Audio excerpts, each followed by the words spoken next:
भारतीय अंतराळवीर शुभांशु शुक्ला यांनी 17 दिवस अंतराळात घालवल्यानंतर ते आता पृथ्वीवर परतणार आहेत. त्यांचा परतीचा प्रवास सुरू झालाय. कॅलिफोर्नियातल्या तटवर्ती भागात स्पेसएक्स प्रोजेक्ट एलन मस्क यांच्या अंतराळ यानातून ते परतणार आहे. शुभांशु यांच्यासह 4 अंतराळवीर 25 जूनपासून आकाशात गेले होते. माझ्यासोबत असलेल्या टीमशिवाय हा प्रवास इतका अविश्वसनीय झाला नसता अशी भावना त्यांनी व्यक्त केली. मयुरेश प्रभुणे विज्ञान पत्रकार आपल्या सोबत आहेत. मयुरेश, या परतीच्या प्रवासाबाबत काय सांगाल?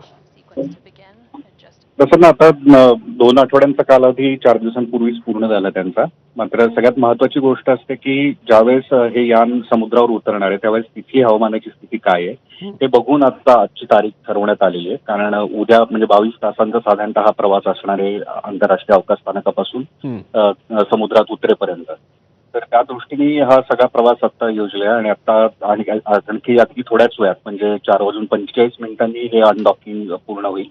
आणि हे पहिल्यांदा 6 टप्प्यांमध्ये त्यांना हा पृथ्वीवर परतायला वेळ लागणार आहे. पहिल्यांदा हे यान अवकाश स्थानकापासून वेगळं होईल. त्यानंतर वेगवेगळ्या वेळेला त्याचे इंजिन सुरू करून उंची कमी करण्यात येईल. आता ते 400 किलोमीटर उंचीवर आहे. त्यानंतर 100 किलोमीटर उंचीपर्यंत म्हणजे वातावरणाच्या अगदी वरच्या थरापर्यंत आणण्यात येईल. आणि त्यानंतर मग ते डी ऑर्बिट होईल म्हणजे कक्षेतून निघून त्यांचा वातावरणातून प्रवास सुरू होईल. आणि ही सगळी प्रक्रिया पूर्ण व्हायला साधारणतः 22.5 तासांचा कालावधी लागणार आहे.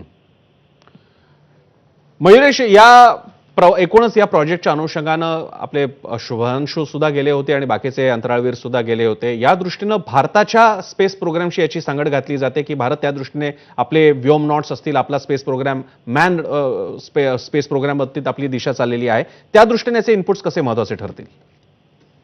अत्यंत महत्वाचं आहे. कारण आपला अवकाश कार्यक्रम एका बाजूला तयार होत असताना दुसऱ्या बाजूला आपल्याला प्रत्यक्ष अवकाशातला अनुभव मिळणं हे खूप महत्वाचं होतं. कारण 2027 सुरुवातीला आपण गगनयान पाठवणार आहोत आणि ते पाठवताना त्याच्या आधीच जर आपल्या गगनयात्रींना जर हा अनुभव असेल की अंतराळामध्ये प्रयोग कसे करायचे किंवा डॉकिंग कसं होतं, अनडॉकिंग कसं होतं, त्यानंतर सूक्ष्म गुरुत्वाकर्षणातले प्रयोग हे फक्त अंतराळवीरांसाठीच नाही मात्र बाकीचे जे संशोधन संस्था आहेत आपल्या इथल्या की ज्यांचे प्रयोग अवकाशामध्ये जाणार आहेत ते प्रयोग अंतराळात कसे कंडक्ट केले जातात, हा सगळा अनुभव भारतीय अवकाश क्षेत्रासाठी खूप महत्वाचा होता. आणि त्या दृष्टीने 2023 मध्येच हे एक्झॉम 4 या मोहिमेसाठी आपण रजिस्टर केलेलं होतं. आणि बरोबर गगनयानाची जी यावेळेस आपली सुरुवात होतीये त्याच्या आधीच आपल्याला हा अनुभव मिळतोय.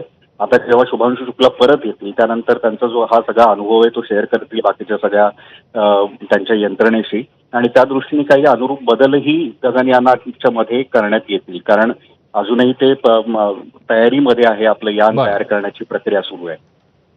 धन्यवाद मयुरेश, तुम्ही दिलेल्या या माहितीबद्दल.